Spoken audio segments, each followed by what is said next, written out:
What's good, meaningful movers? Welcome back to Move With Me, the podcast where actions have meaning, words have meaning, and we open up the conversations to discover what's your next move. I'm your host, Krystal. Can I just say I am super excited? In today's episode, we are going to talk through some challenges. Not just any challenges, but those that are so similar to my own in spaces that are incredibly niche, but also quite common. Talk about an oxymoron. But you know how we do it here. We need to set that theme, so let's go ahead and do that. The word of the day is determination. This word has so much power in it. There is belief in oneself, and then there is a firmness in your purpose so strong that you don't even realize that you have it until you are going through something extremely difficult and have come out on the other end years down the road. Seriously, you ever found yourself looking back at all of those examples and experiences and say simply, wow, I made it through all of that? I think it is also important to recognize the responsibility of those times and create something inspirational, useful, and pay it forward. That's enough of me talking. How about we introduce our guest? There's no one better to do that than herself. Phebe, why don't you give the people a bit of background about yourself and what you're going to share with us today? For sure. Well, absolutely. Thank you so much, Krystal, for having me. I was nodding my head as you're sharing that intro because it's so spot on. And I feel like as people, we need to sometimes just pause and realize that we have been through some stuff and we have made it out on the other side. And unfortunately, we're probably going to go through some more stuff, but we will be able to make it through. And I just think what you just shared is so spot on. And I want to encourage the listeners to just pat yourself on the back because you're here. You've made it this far and that deserves to be celebrated. Truly, truly does. So my name is Phebe Trotman. I am an entrepreneur, author based up in Vancouver, Canada. I'm also an athlete. Well, I still play soccer, but I'm a retired professional soccer player. I do still play, but retired from that level of competition. And just, I love to help and encourage and support people. And I'm just truly honored and grateful to be here with you today to just share some nuggets and have a great conversation. I'm going to tell you something. You and I connect on a level too, because I'm also a soccer player. I don't meet other Black females that are soccer players to this extent. I am serious. This is so awesome right now for me. I don't know how you feeling, but I'm feeling good. I love it. So, another footballer. So I guess your soccer story has some inspiration about it. So tell me a little bit about that journey. Yeah. So, I started playing when I was 5 years old. And it's interesting because a lot of times people will hear the accolades, because I've had a very successful career. I've won national championships on all levels and personal awards and whatnot. And people hear that and they kind of just think it's a smooth road, but it wasn't always a smooth road. I got cut from a team and I share that in the latest book that I wrote, how I was devastated and how that truly it rocked me. Yet my parents kind of had that tough love conversation and basically said, are you going to let one coach's decision determine your future? And what can you do? They put it back on me in terms of what I can control. And that was a powerful, profound lesson that I learned very early on. One of the lessons, though, that we're going to talk about is my red card story. Again, people hear, they see the accolades and whatnot. But you know what? I've learned a lot. And I remember I was 18, 19 years old. We're in British Columbia. We were playing in Quebec and we were playing Quebec in the semifinal for this national championship. And this one player just kept, great defender. She worked hard. I attack her. And she was elbowing and stepping and all this stuff was happening behind the scenes. And anyways, I wore contacts back then, lost a contact. So I was literally be able to see with one eye, which hindsight probably shouldn't have done what I did. Anyways, but I lost my cool. I really did. She just kept elbowing me. And I just pushed her back. Right? Not a bad push, just a little push off in her back. The linesman saw it, flagged it, ref came over, automatic red card, I'm ejected. And I'm devastated. And again, it was one of those hindsight lessons where it was I'm not going to let someone else's actions control how I respond to it. It was a tough lesson. Thankfully, my team is rock stars. We won that game. We ended up winning the national championship, but I had to watch that game because I wasn't able to play with that red card. And it did teach me a really powerful lesson that served me well in life, that other people, let them do them. We can choose how we respond to situations, whatever those situations are. And sometimes, even though really and truly that player should have never done what she was doing, still I had a choice and I reacted poorly to that. And then I served those consequences. And so, yeah, rough lesson, but I learned, again, soccer served me well in terms of learning a lot of life lessons from a very young age that's carried through. Oh, good. And I really applaud your parents coaching you on how to navigate those waters of disappointment. That doesn't define who you are. I want to bring something up here because there is a difference for me in coaches. So I know that I'm great at soccer. Like, I could get on a team and maybe the coach doesn't believe in me as much as I know what I can produce. It doesn't impact my performance, right? Basketball, I'm good. I can play well, all that kind of stuff, but it was more recreational. But for me, my coach needed to believe in me for me to perform. It was so weird that how I felt about a sport, certain things inspired me to perform better under different circumstances and under different leadership. Did you experience something like that? That's interesting, because as you're saying that, I'm kind of like, I'm reflecting in terms of the playing sports. And typically, belief it's one of those things where I believe in myself and my abilities and what I'm capable of. That being said, when I have a coach who also believes in what I can do, to me, it just elevates it. If I have a coach who doesn't, I'm still going to go show my stuff. That being said, I definitely thrived in those environments where the coach also supported. And one of the things that I would just encourage people to do, because you have to find that confidence. And I have had coaches, though, who haven't, and I had to dig deep. And part of it is, though, I find the work that we do off the field. And when I say off the field, I mean not in a scheduled session, your own practices, taking a ball to the park and playing or doing sprints or going to the gym. That helped me with my confidence and my belief because I knew I was putting in the work. So even if I had a coach who didn't fully I was going to show them because I knew how hard I was working. And that was part of a lesson. Again, when I didn't make that team, my parents were like, well, what can you control? And part of what I can control is my effort, my attitude, my determination, my focus, my belief, all that is what I can control. And so when I started putting in the work off the field, then that helped with my confidence and belief in myself as well, too. Guys, that right there, that's why you invest in coaching, is a lot to do with yourself, right? It's the commitment of you putting in the work. So I really appreciate you sharing that with me. Now, we've gone past the red card, right? We got our lessons from that. We hit the workforce, right? We hit corporate arena. You had another testament of a red card form there, right? In this case, it was more or less being laid off. Yeah. How was this lesson? So it's interesting how life can just move, right? And as we said, but in the start, what you talked about, I was nodding my head because we all go through challenges. And even if someone's listening and you haven't been laid off, there's something you can relate to in the fact that life moved in a different direction than you had planned. And so I've been working at a computer company. I didn't really love what I did. However, it was paid the bills and I was working on some side projects at the time. Anyhow, and my whole plan was like, okay, I'm building these side businesses. And once the income from these side businesses is enough, then I'm going to leave this job. But for right now, it's great. Again, it pays the bills. I had a lot of downtime when I was at work, so I could work on my side projects. And all of it was going well. Again, I had this plan in my head. And unfortunately, the company ended up going bankrupt and I was laid off. And when I was laid off, it was like a roller coaster of emotions. It was like, on the one hand, I was excited. I was like, I don't have to go to work. Yay. On the other hand, I got bills to pay. Uh-oh. You go through all these emotions. And so because I had these side projects and I could go in different directions, I really took a moment to just pause. And I encourage people listening in to just, wherever you are in life, just, sometimes we need those pauses to kind of just go, okay, well, what do I want my life to look like? And in that pause, I sort of looked forward 3, 5, 10 years and was like, what do I want my life to look like? What do I really want to do? And I knew I wanted to have control of my time, to be able to be there for friends, family, etc., and, just enjoy life, if you will. And so I paused with it. And even though I had different options, I chose to build an online business. I had started using doing this service for one of the side projects that I'd done, and there was a income opportunity attached to it. So I decided to build that because I knew it would allow me to kind of have that flexibility in terms of where I could travel, where I could work from.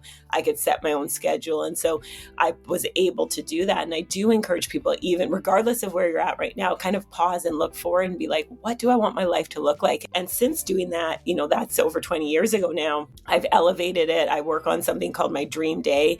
And that's really just an activity where you kind of, again, it's like looking forward for your life. And it's like, what would a dream day look like for you? And we can talk a bit more about that, but it's such a powerful exercise because it gives you something to work towards, and it allows you to kind of navigate through tough times when those happen because you know where you're headed. Oh, yeah. I relate to this too, because I was laid off as well under similar circumstances. It was the roller coaster of emotions because I was like, I don't feel like I'm hurt, right? Because I have some time. But then after a while, I was like, well, why they chose me over all these other people, right? You start to get in your head a little bit and start to play around. And you're right. You do have this time. This is what, like, a blessing of what you didn't have before because you were maybe distracted. This is like really a gift that you're given, even though it's a challenge that you're going to go through. Oh my God, I can't believe you said that. And I was just thinking back to that moment. And it was like 20 years ago too. I was young, so I was inexperienced in how to deal with that. If you ask somebody else who had experienced that, it would have probably been something they were like, oh, you're just going to do this, whatever. And I'm like, man, it don't feel like it's going to be like that easy. Mm-hmm. And you really do come out of that on the other end, and you really look back and you're like, I really did the dang thing. I really made something happen in a space where I felt like I had nothing. Yes. And as you said, though, finding the gift in that, right? And that's one of the things that I just encourage. And I've been working on this for so many years is even in the challenges, what is the gift in that? Like, what can you find to be grateful for, right? In this case, being laid off, yeah, you go through all these emotions, but you have the gift of time in some ways. So what can you do with that? And throughout the challenges that we experienced, that red card, it was horrible watching my team play, especially because it was like, I'm part of this team and I had to watch. But the gift of that is I learned that I'm not going to let someone else's actions control my response. I can choose how I'm going to respond to that, right? Not making that team at under 13, I was devastated. I cried and cried and cried. However, the gift in that is, my parents with that lesson, and that I realized that I can control I decided, hey, any team that I'm going to be on, I'm going to be an impact player. They're going to know, it's not going to be a question, do we want Phebe Trotman on the team? It's going to be a check, she's on the team, because I'm going to put in the work. So there's always gifts in it. And we're covering some of those things, but there's other heavier things too, that there are still gifts in those experiences. Yes. At an early age too. Oh man, and it carries on. It carries forward because you're like, this ain't gonna be the first one, baby. You're gonna have to get used to disappointments, but it's always about moving forward. Now, here's one question I wanted to ask you. It's so interesting because when I was in that particular job that I was in before I got laid off, I was thinking, I'm going to do other stuff. I'm going to do this. Like what you were doing, right? You had the side things of what you were doing. And I thought about it and I said, man, I would have never left that job to go and do all these things that I said I was going to go do, that I was preparing in while this free time while I was working. I literally had to have something happen for me to get out of that space, to open my eyes up and say, now you can go do it. Now you can do it because you were stuck here. Mm-hmm. Absolutely. And so it's a gift of space, but it's also a gift of being released from something that was holding you in place as well. Absolutely. I remember hearing this. It was something along I'm paraphrasing, but basically, sometimes if we don't make a move, God makes that move for us. And it is just like, I'm with you. I don't really know. Would I have left even though I wasn't happy at the position I was at, would I have actually left when I could work on all my side projects while I was there? I'm getting this paycheck. It's comfortable. It's what everybody has a job. This is what we do, all these things. I don't know if I would have. I mean, eventually, once the income, but would I have worked as hard on those side projects to get the income I don't know, right? So, and that's why I say there's gifts in all of it, because we can look back and just look at what has happened. And even when we look at those challenging times, I mean, when we were talking about what you said at the beginning, we've all been through some stuff. Congratulate yourself that you've made it through this, because it has strengthened you and prepared you for what the future may hold in terms of navigating other challenges. Yeah, 100%. before I jump into your book, because we got to get there, because it's just awesome. One thing that I wanted to share was with my husband. He was in a similar position, but this time he wasn't laid off. He had to make a choice to quit because he was just like, you know how you find these people and, you know, you talk to someone, they're like always complaining about their job. And I'm like, just leave. Like, you know, and he was always complaining. And I was like, what's wrong with leaving and going off on your own? Well, you know, and you could come up with all of the bad from leaving. And so I said, okay, now tell me what's good about leaving. What can you do that this job is holding you on from, right? And then hopefully you can name it. But he named them. I said, so you mean tell me that you can run your team, you can build your own brand, you can meet all OSHA standards, whatever it is, what he does, you know, which is great, and do all the things right that these people are doing wrong, and you can have control over that, and you're going to sit here and stay? I said, it's something called stepping out on faith. Absolutely. You know, and then he would complain, and I'd stop talking, and then I said, you know, you're not tired yet. And he said, why? Why you say that? I said, because you're still there. I said, because when you're tired, you will leave and not have nothing in hand, and then watch God work. Absolutely. And I'm telling you, in less than a year, he had built up his own practice and everything else. And he said, I'll never work for anybody else again. It's amazing. Amazing. That's stepping out on faith, right? It's something you just got to take the first step. You have to take the first step and then continue taking steps forward. And a lot of times that's when we start to see clearly, because we're out of that box, if you will, and you're able to start seeing things in a different way. And again, you grow, you start to learn, and you grow to that level that you need to be at. Yep. All right. We gonna get off my soapbox. Okay. So you have a book out. Is that right? I actually have two now. Well, two. Yes, I have two. Lord. Yes. But yes, let's talk about the books, because it's a series, so it's all connected. Well, tell me about it. Because we got the inspiration. We set the backstory. Tell me what these books are. Yeah. So the name of the book series is Never Quit on a Bad Day: Inspiring Stories of Resilience. And the first book came out in July, and then the second book just recently came out in the series. And really, it's a book to, as we're talking about, we all go through challenging times.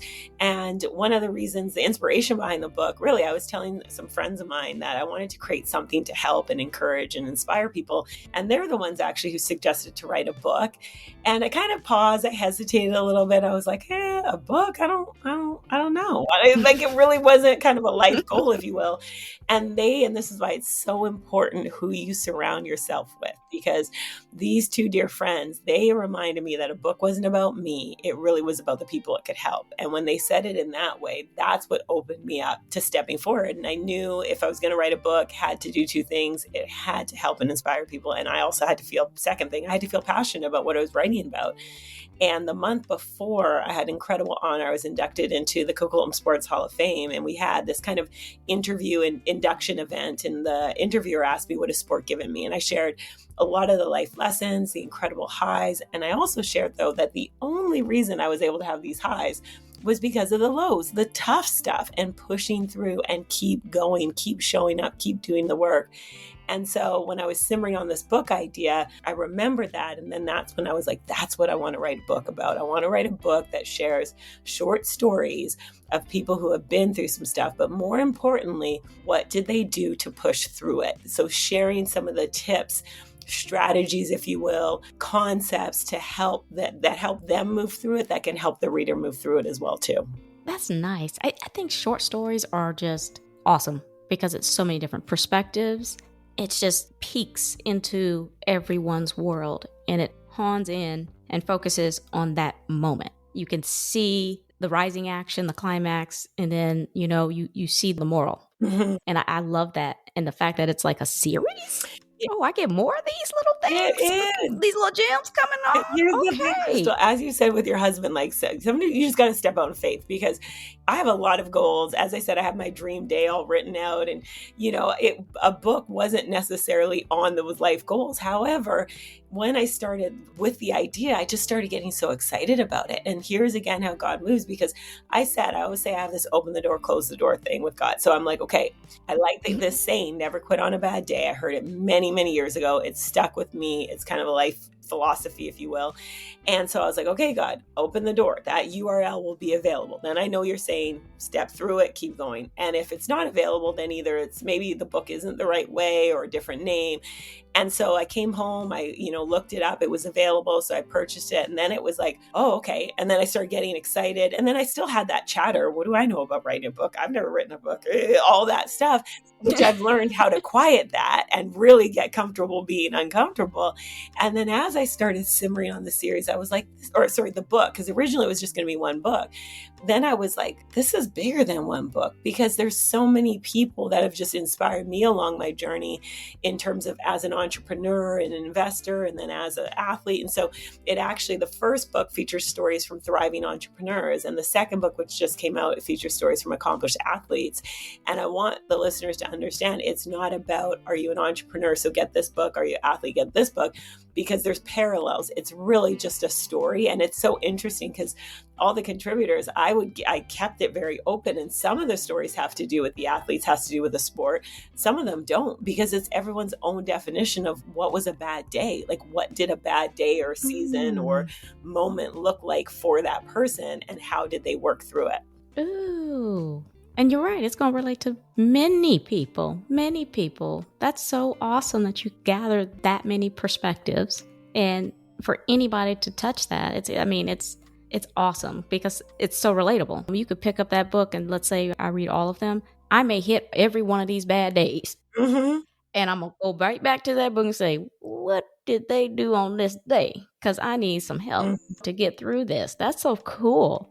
I want to go back to what you said. Surrounding yourself with positive people or like-minded individuals. That is so key, isn't it? It is so important.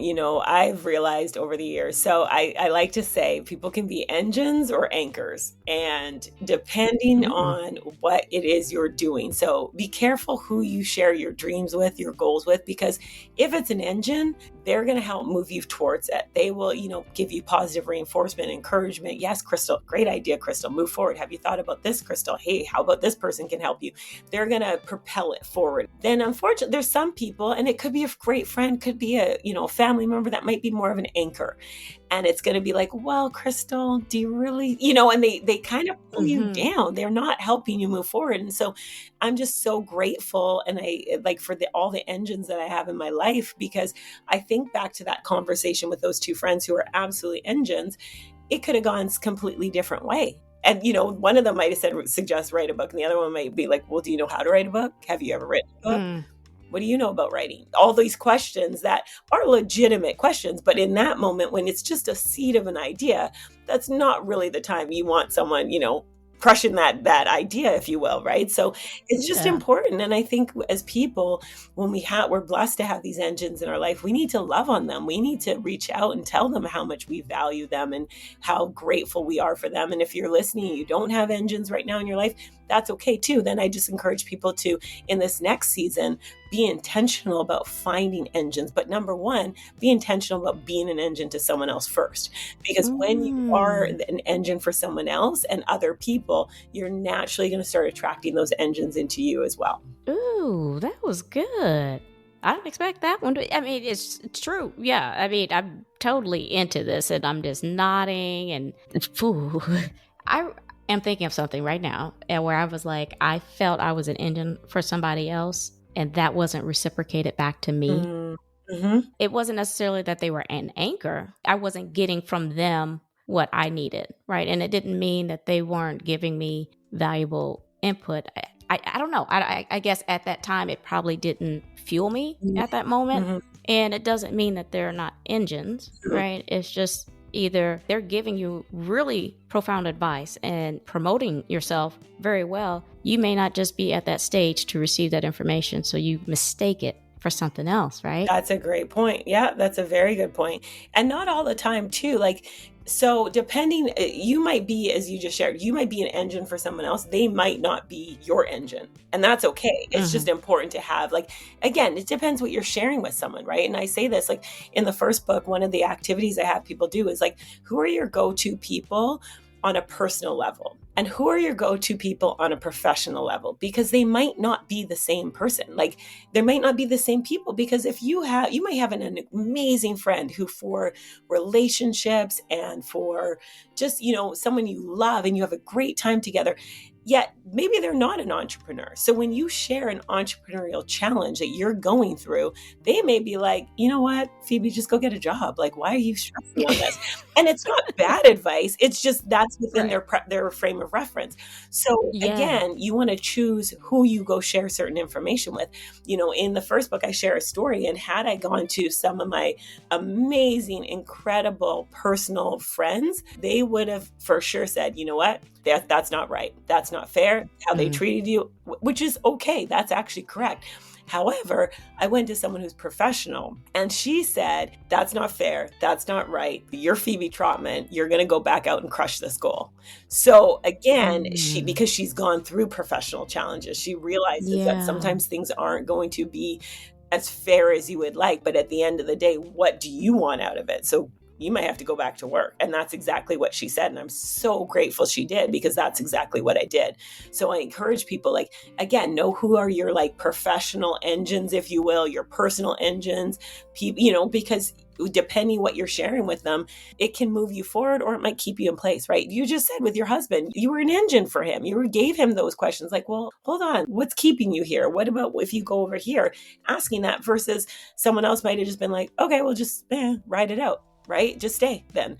So it's really important, again, who we share our goals with, our dreams with, what our struggles with, even to help us really move forward. And community is massive. Our network is so important. So I just encourage people to be very intentional who you surround yourself with, and very careful of who you share your time with, because time is precious and a gift. Ooh, wait.